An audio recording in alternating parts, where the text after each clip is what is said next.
あなたにはナイトルーティンありますか？明日のパフォーマンスを最大化するための特別な夜の時間、生産的で効率的で最高の睡眠を生み出すためのあなただけの特別な夜の時間。今回は特別に普段ボーフェが行っているナイトルーティンを紹介いたします。まずはシャワーを浴び髪を乾かします。そして入念な保湿と肌のケア、もちろんオールインワンジェルを塗りたくるだけです。気分は日焼け止めクリーム。肌については全然詳しくないです。誰か教えてください。時刻は21時。ここからがボーフェナイトルーティンのスタート。まずは ToDo の確認。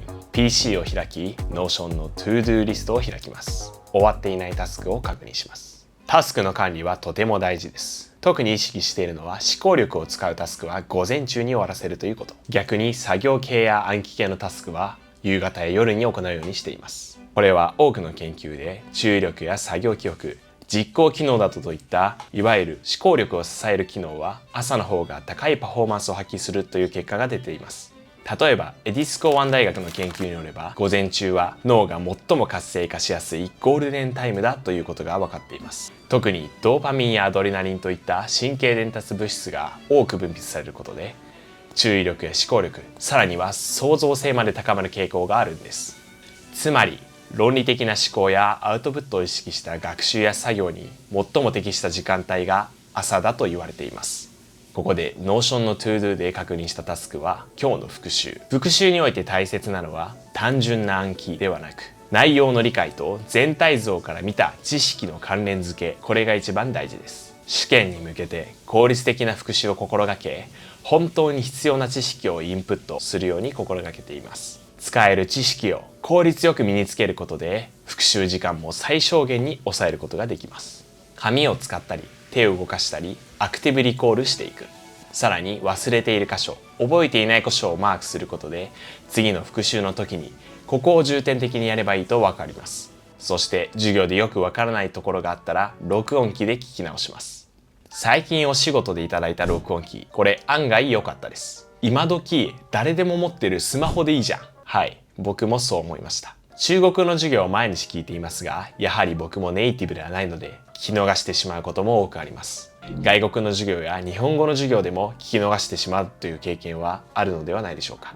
わからない単語があった時、と立ち止まって考えていたら授業が進んでしまってさらに置いていかれるという経験。そういったことを防ぐためにスマホで授業を録音しておいて後から聞き直したりしています。ですがスマホで録音すると雑音が多くて聞き取りづらかったりスマホのバッテリーがすぐなくなって困っていたんです。そこでちょうど iFlyTech という企業からご提供いただいたこの録音機、案外便利だったので紹介します。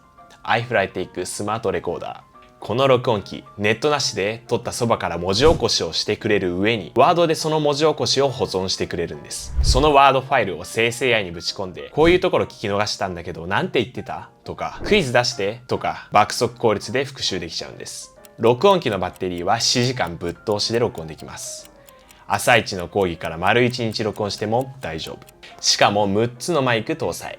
後ろの席からでもクリアに聞き取れます。さらに日本語だけではなく英語に中国語、韓国語、ロシア語、さらに広東語まで対応しているので、留学している人、留学したいと考えている人にもいいのではないでしょうか。他にもスマホが使いにくいなという時、例えば授業や会議など結構ありますよね。僕は病院で実習している時、胸ポケットに入れて録音。自分の問診が大丈夫だったかなとか、先生何言ってたかななど、後から聞き直したり、とても重宝しています。この iFlyTech スマートレコーダーで授業を聞き直して再度インプット。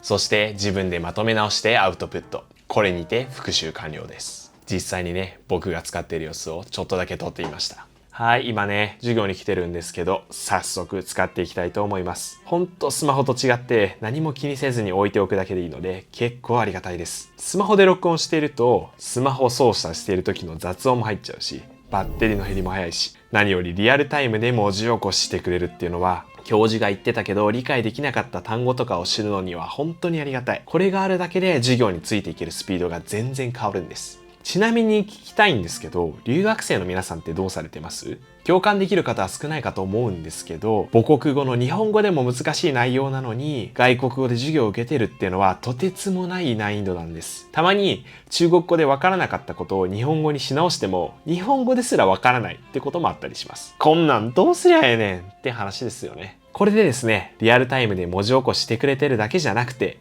やっぱりパソコンにつないで授業を丸ごと予約できちゃうってのもマジでいいっすよね。これ PC につなげると全部の文字がワードに表示されるので、これをそのまま GPT とかに投げちゃいます。ところどころね、誤字が出たりするんですけど、AI はそういう箇所の意図を汲み取ってくれるので、基本的に問題なくまとまっています。たまに試験の重点とかを聞き逃したりして、ワードに書いてある箇所を見返してたら、重点は教授喋ってたじゃんみたいなことがあったので本当に助かりました。1時間ほど復習したので勉強は終わり、ここからは夜の自分の時間です。まずやることは部屋の明るさと色を変えます。